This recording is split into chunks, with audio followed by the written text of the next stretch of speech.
પૂછ્યો હતો કે તમે નારાજ છો, ઠાકોર સમાજ નારાજ છે, અરે તમારું સ્ટેન્ડ છે? અરે મને ના બોલાય એનો મને કંઈ વાંધો નથી, પણ ઘણા સમયથી હું જોતો આવ્યો છું કે ભાઈ અમારા ઠાકોર સમાજને આ લોકો ઇગ્નોર કરી રહ્યા છે. એ સરકારની જાણ બહાર હોઈ શકે, એવું પણ બની શકે, જે વચ્ચે મીડિયેટર હોય એ લોકો બી આવું કરી શકતા હોય. અને ઘણા સમયથી હું જોયું સરકારી બધા કાર્યક્રમો હોય એમાં ઠાકોર સમાજનો એક દીકરો કે દીકરી હોતા નથી. અને આ વખતે પણ મેં જોયું ત્યારે જ્યારે વિધાનસભામાં દરેક કલાકારોનું સ્વાગત કર્યું, બહુ સારી વાત કહેવાય. બધા મોટા મોટા કલાકારો છે. ત્યારે મારા બધા ઘણા બધા વડીલોના, મારા ઠાકોર સમાજના બધા ઘણા બધા ચાહકોના ફોન આવ્યા કે વિક્રમભાઈ તમે નથી ગયા? તો મેં કીધું ભાઈ મને આમંત્રણ નથી, કે આપણા સમાજના કોઈ કલાકારનું આમંત્રણ નથી એમ. અને પહેલાં બી ઘણું બધું થઈ ચૂક્યું છે, તમે કેમ કશું બોલતા નથી? તો મને લાગ્યું ચલો ભાઈ મારા પૂરતી વાત હોય તો હું જવા દઉં છું, પણ આ તો મારા સમાજના કલાકારોની વાત આવી એટલે મારે કહેવું પડ્યું લાવી થઈને. વિક્રમભાઈ, એવું નથી કે ઠાકોર અને ક્ષત્રિય સમાજના, તો એમાં જે હતા અલગ અલગ જ્ઞાતિના અલગ અલગ સમાજના છે. હા હા બરાબર. કોઈ એક પર્ટિક્યુલર કોઈ જ્ઞાતિના લોકો આમંત્રિત કરે? હું જ્ઞાતિની વાત નથી કરતો. કલાકારની કોઈ જ્ઞાતિ હોતી નથી, બરાબર? એ તમે બધા આપણે બધા જાણીએ છીએ અને ઘણા બધા કલાકારો પણ કહે છે એવું કે ભાઈ નાત જાત નથી હોતી. તો નાત જાત નથી તો પછી ઠાકોર સમાજના એને ના બોલાવીને તમે નાત જાત જ કરી ને? ઠાકોર સમાજને કેમ ના બોલાવે? ને ઠાકોર સમાજની બીજા ઘણા બધા એવા સમાજ છે અને બહુ સારા સારા કલાકારો દરેક સમાજમાં.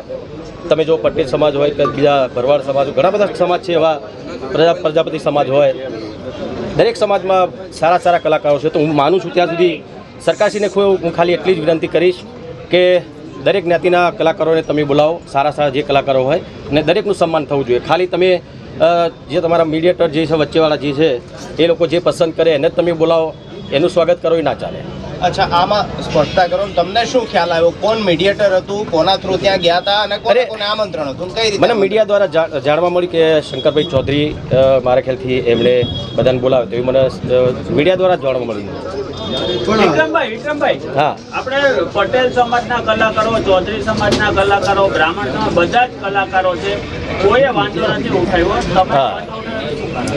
એનું કારણ કે તમે સરકારી જે પ્રોગ્રામો તમે જોતા હશો, બધા ઘણા બધા થાય છે, ઇવેન્ટો થાય છે, એમાં તમે બીજા સમાજના, દરેક સમાજના મારા ખ્યાલથી મોટા ભાગના બધા સમાજના હોય છે, પણ ઠાકોર સમાજનો કોઈ કલાકાર નથી હોતો, એટલા માટે મેં ખાસ આ વિરોધ ઉઠાવ્યો છે. સરકારી કામ નથી મળતું એ કારણ છે કે વિધાનસભામાં ન બોલાવે? ના, સરકારી કામ મળવાની કોઈ સવાલ, મારો સમાજ આટલો મોટો છે, બરાબર? મને કે મારા ઠાકોર સમાજના કલાકારો કંઈ સરકારી કામ નહીં મળે તો એ કંઈ ભૂખે નહીં બેસી રહેવાનું, બરાબર? એટલે એ વાત ના, તમે ખોટી વાત કરો છો, એ વાત ના કરશો, બરાબર? પણ સરકારી કામમાં એ ભાઈ એક વસ્તુ હું તમને કહું, પૈસા નથી મળતા, એ કામ નથી મળતું એવું નથી, પણ સરકાર દ્વારા જો કલાકારને પ્રોત્સાહન મળે તો કલાકારને વધારે એને ધગસ જાગે એમ. સરકારનું સ્વાગત કરતી હોય તો કેટલું સારું લાગે. હવે શું, તમે તમારી નારાજગી દર્શાવી, તમે એવું કીધું ઠાકોર સમાજને બોલાયા નહીં, હવે તમારું અને ઠાકોર સમાજનું શું સ્ટેન્ડ, શું કરવા? જો હું ઠાકોર સમાજ છે તો હું છું, બરાબર? અને મારા ચાહકો છે બધા, દરેક સમાજના બધા મારા ઘણા બધા ચાહકો છે દરેક સમાજના. તો બસ હું તો એટલું જ કહીશ કે ભાઈ મારા ઠાકોર સમાજ જે મને આગળ કહેશે એ પ્રમાણે હું કરીશ. પણ આ તમારો વિડીયો મૂક્યા પછી ઠાકોર સમાજના કોઈ આગેવાનોએ તમારો સંપર્ક કરવાનો પ્રયત્ન કર્યો? એના પછી કર્યો ને, અલ્પેશભાઈએ બી વાત કરી મારી જોડે. બસ એમણે વાત કરી કે તમે એકવાર આવો, ભૂપેન્દ્ર સાહેબ જોડે તમારી આપણે મિટિંગ કરાવી ને તમારા દરેક આપણા સમાજના અને બીજા સમાજના કલાકારો પણ સ્વાગત કરાવી.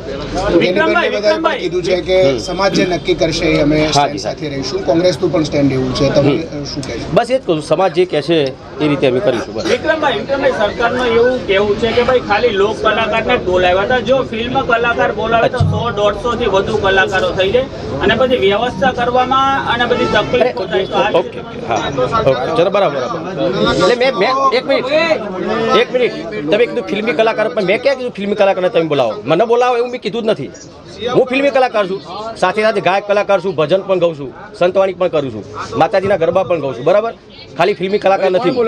તમારી સાથે કેટલા કલાકારો સમર્થનમાં આવ્યા છે અત્યાર સુધી?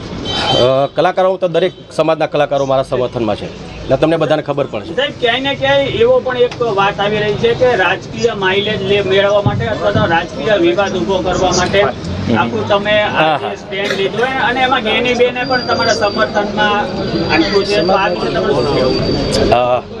જો આ ખીચ છે ને ભાજપનો નથી કે કોંગ્રેસનો નથી, બરાબર, રામદેવપીરનો ખીચ છે. અને બીજી એક વસ્તુ, મારે પોલિટિક્સ કરવું હોય તો 2007માં મોદી સાહેબે મને સ્પેશિયલ એમને હું મળ્યો હતો, એમના આશીર્વાદ લીધા હતા. અને એ વખતે પણ સાહેબે મને કીધું કે દીકરા તારે શું છે, તારે જોડાવું છે. એ વખતે મેં કીધું હતું સાહેબ હું અત્યારે ફિલ્મ લાઇનમાં મારું કામ સારું ચાલી રહ્યું છે, જ્યારે પણ મને લાગશે કે હું રાજકારણમાં જોડાઈશ ત્યારે જોડાઈશ.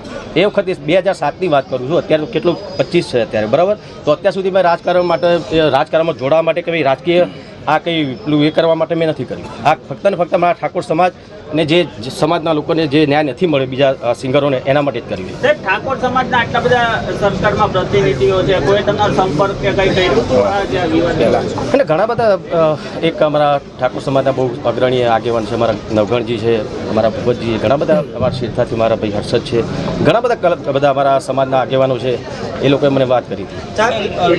વિક્રમભાઈ બોલાવશે તો જશો ખરી તમે ત્યાં વિધાનસભા માટે? અરે તો કીધું મેં, હવે સમાજ જે કહે છે, સમાજ જે નિર્ણય લે છે, કેમ કે મેં મારા માટે નહોતું કર્યું, મારા સમાજના બધા કલાકારો માટે તથા દરેક બીજા કલાકારો માટે પણ મેં આ કર્યું હતું. તો એ લોકો જે કહે છે એ હું કરીશ. વિક્રમભાઈ, રાજકારણમાં જોડાવાના છો? રાજકારણમાં હમણાં તો નથી જોડાવાનું, એટલે એવું ના વિચારતા કે ભાઈ રાજકારણમાં જોડાવાનું છે એટલે આ બધું થાય છે, એવું નથી. વિક્રમભાઈ થોડી હજી સ્પષ્ટતા કરો ને, કારણ કે ગોળ ગોળ જવાબથી ખબર નથી. ના, ગોળ ગોળ જવાબ જ બે વસ્તુ હું તમને બે કહું. એક તો તમે નારાજગી દર્શાવી, એવું કહ્યું ઠાકોર સમાજને બોલાયા ને એટલે એમાં બધા જ સમાજ હતા એવું નહોતું, અમુક સમાજ હતા, અમુક બાદ હતા. હવે તમે એવું કહો છો કે મને મુખ્યમંત્રી બોલાવશે તો હું પાછો મળવા માટે જઈશ. એવું ક્યાં? તમે એક તો ક્યાં ગમે છે? મારી વાત મને એવું કીધું કે હું